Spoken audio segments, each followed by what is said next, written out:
continuing Chapter 1 of Capitalism and Its Critics. In 1619, the VOC established an Asian headquarters in what is now Jakarta, the capital of Indonesia. It cornered the trade in nutmeg, mace, cloves, and other spices that gave the Molucca Islands their European name, the Spice Islands, but its dominance didn't last.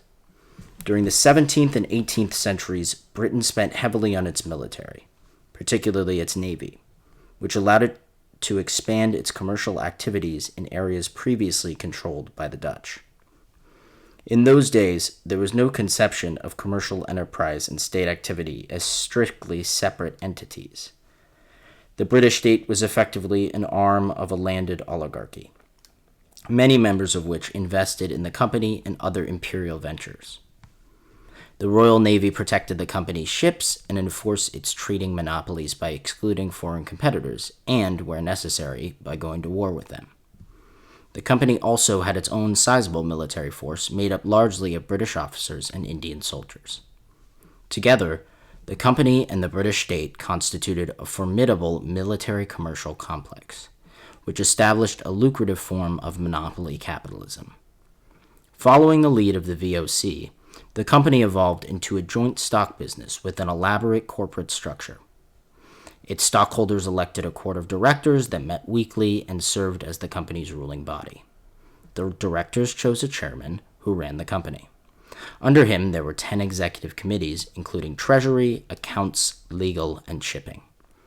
From the company's headquarters on Leadenhall Street, its officials issued orders to its far-flung trading posts, telling them what goods to buy and keeping a sharp eye on costs. During the early 18th century, the company shifted its focus from Indonesia to India, where it began buying cotton fabrics and other goods, then shipping them to Britain. At that time, Bengal was the world's biggest manufacturer of cotton. Its products ranged from inexpensive white calicos to the finest soft muslins. These cloths provided enormously popular with Britons who were happy to cast off the itchy woolen undergarments they had worn for centuries. By 1740, Bengal was producing about 2/3 of all the goods that the company shipped to Britain.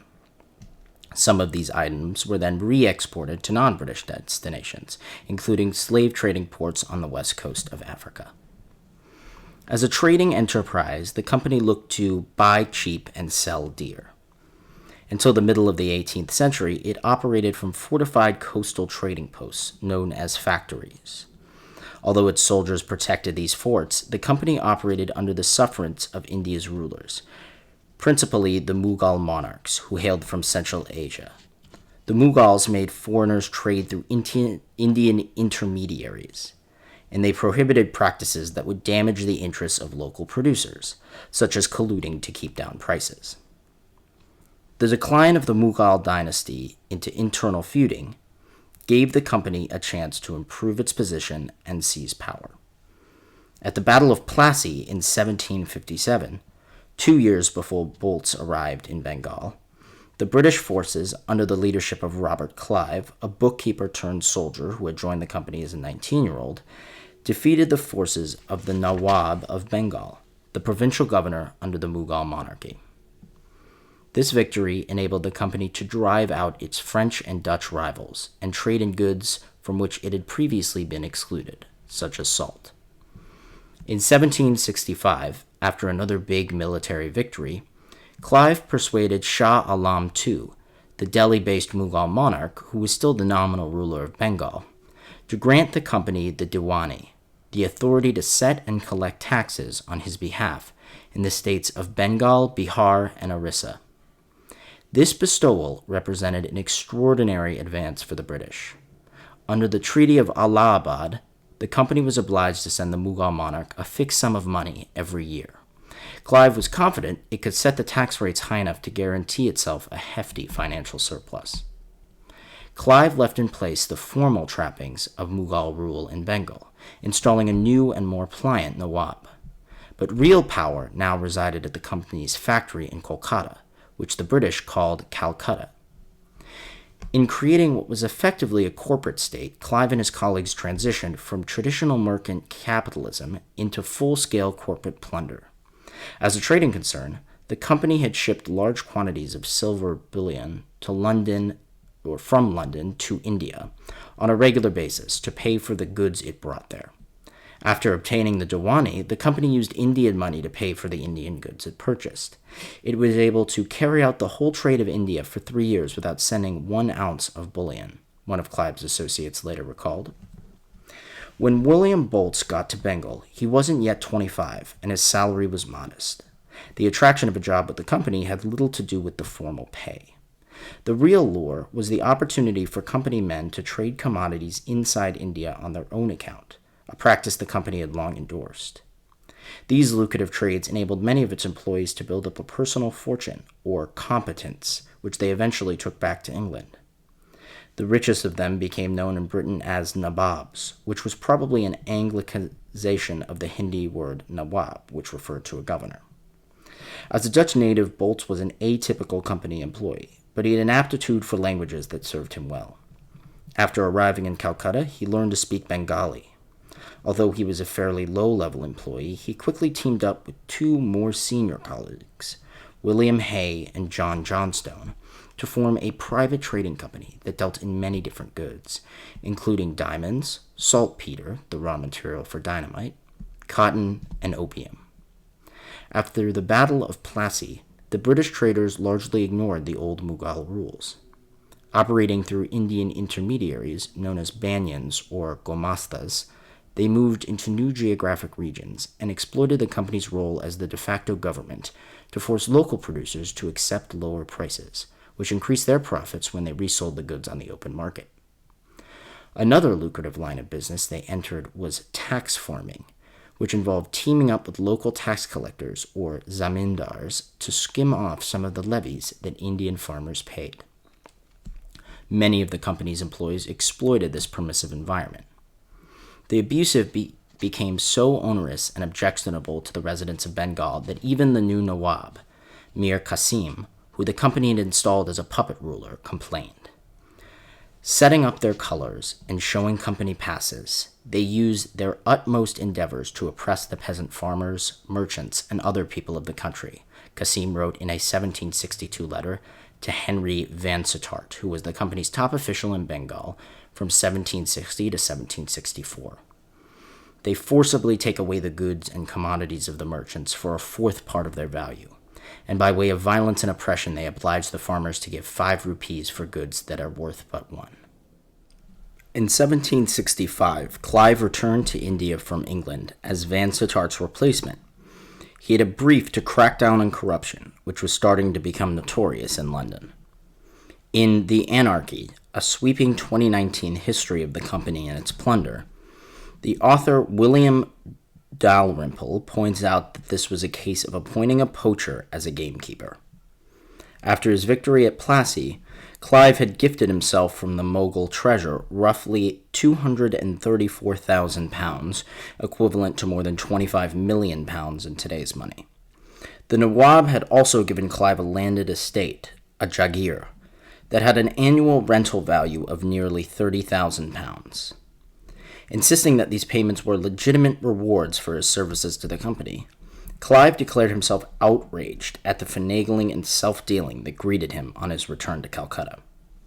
In a letter to one of his fellow directors, he wrote, "I shall only say that such a scene of anarchy, confusion, bribery, corruption, and extortion was never seen or heard of in any country but Bengal, nor such and so many fortunes acquired in so unjust and rapacious a manner."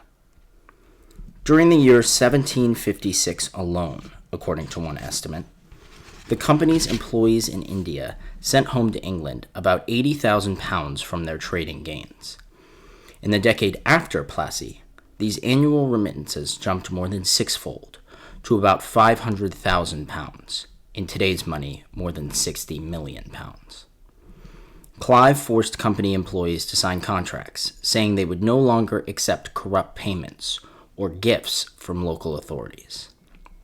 He cracked down on private trading by setting up a company-run society of trade and granting it a monopoly on the internal trade of certain items, including salt, betel nuts, and tobacco.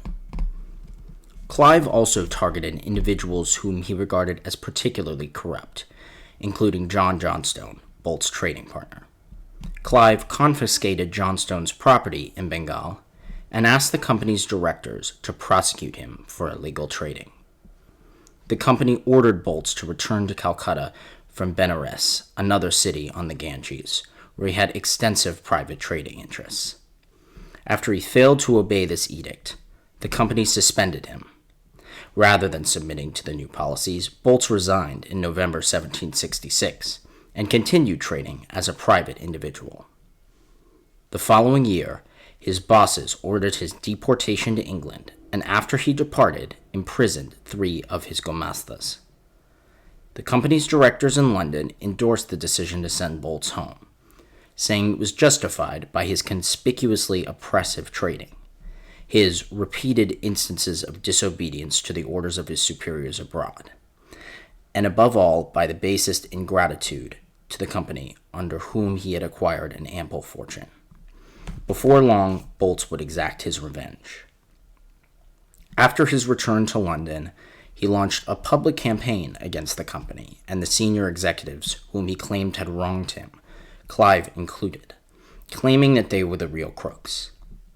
His old partner Johnstone joined him in his crusade, which they took to the company's headquarters on Leadenhall Street, to the press, and to the Houses of Parliament at Westminster, where 2 of Johnstone's brothers were MPs. Other company men who resented its crackdown on private trading and who considered Clive a hypocrite joined in the attack. If Bolt's campaign against the company had taken place in flush times, it might not have received much attention. Between 1769 and 1772, however, the company suffered a series of financial calamities. After inquiring the Diwani, it had raised its annual dividend to 12%, but the increase in revenues wasn't as big as Clive and others had hoped, and the dividend payments drained the company's treasury. In May 1769, a company ship arrived in London bearing news of renewed fighting in southern India, where, a couple years earlier, Hyder Ali, the ruler of the kingdom of Mysore, had reacted to British encroachments by attacking some of the company's trading outposts. Investors panicked, and the company's stock plummeted. Many members of the British political establishment, including the writer Edmund Burke and his brother Richard, suffered big losses. Worse was to come. In the second half of 1769, a severe drought struck Bengal, and in 1770 a terrible famine began. The human cost was unfathomable. Estimates of the death toll range from 1.2 million, an estimate cited by some modern historians, to 10 million, cited at the time by Warren Hastings, a senior company official who would eventually become the first Governor-General of Bengal. Controversy still surrounds the company's role in the famine. Obviously, it wasn't responsible for the annual monsoon's rains failing to arrive, but its response to the resultant crop failures was heartless in the extreme. As soon as the dryness of the season foretold the approaching dearness of rice, our gentlemen in the company's service were as early as possible in buying up all they could lay hold of, an anonymous correspondent wrote in Gentleman's Magazine, a London monthly. When the price of rice jumped 40-fold, one junior employee made £60,000, or £9 million in today's money, according to one account. Profiteering wasn't the company's only crime. Even as the drought decimated the incomes of Indian farmers, it continued to levy land taxes and enforce payment, sometimes to the point of executing Indians who wouldn't or couldn't pay.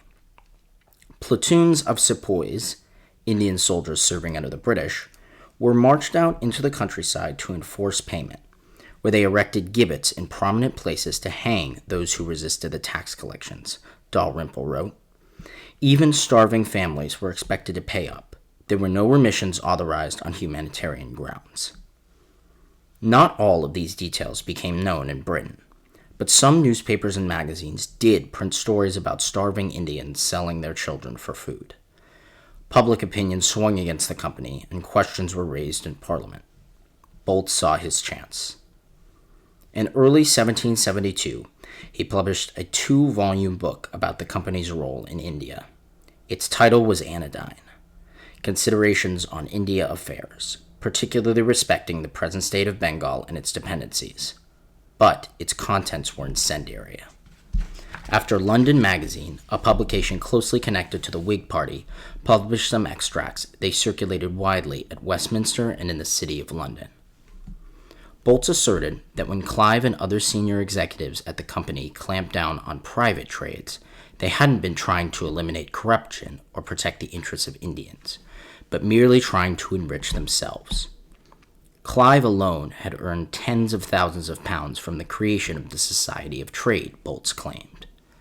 Echoing the complaints of Mir Qasim, the puppet Nawab, he also accused the company of systematically exploiting Indian producers in the years since the Battle of Plassey. The English, with your banyans and black gomastas, he wrote, arbitrarily decide what quantities of each goods each manufacturer shall deliver, and the prices he shall receive for them. Bolts even argued that the ravages of the Bengal famine could be traced in part to Clive's campaign to suppress competition and create a lucrative monopoly for the company and its most executives. Much of Bolt's account was self-serving. He claimed that the private trading activities that he and others were engaged in benefited the Indian population because they were based on free competition and fair prices. Given all the finagling company employees were involved in, and the fortunes that many of them earned, it's safe to discount these protestations of innocence. But Bolt's broader account of how the company exploited Indian producers had more substance. He singled out its treatment of Bengal's cotton weavers, who had long taken pride in their independent status and relative prosperity. The roguery practiced in this department is beyond imagination, but all terminates in the defrauding of the poor weaver, Bolts wrote, for the prices which the company's gomastas fix upon the goods are in all places at least 15%, and in some cases even 40% less than the goods so manufactured would sell for in the public bazaar or market upon a free sale. How had this situation come about? Bolts provided a clear answer. The company had turned into an out-of-control corporate leviathan. The representatives of the company had become the sovereign of a rich and potent kingdom, and their government in Bengal a military as well as a civil government. Inevitably, Bolts went on, the interests of the company as sovereigns of Bengal, and at the same time as monopolizers of all the trade and commerce of those countries, operate in direct opposition and are mutually destructive of each other. As custodians of the most valuable territory in the British Empire, the company had a responsibility to take care of it and know people which would benefit Britain over the long term. But as a monopolistic business, the company was incentivized to squeeze out as much profit as it could, regardless of the broader consequences. Its tactics since Plessy, Bolts wrote, amounted to the idiot practice of killing the prolific hen to get her golden eggs all at once. The only real solution to this problem, he went on, was for the British Crown to assert sovereignty over Bengal and the other British strongholds and leave the company to concentrate on its traditional trading business. It had become an absolute necessity for the British legislature to separate the merchant from the sovereign for the preservation of both.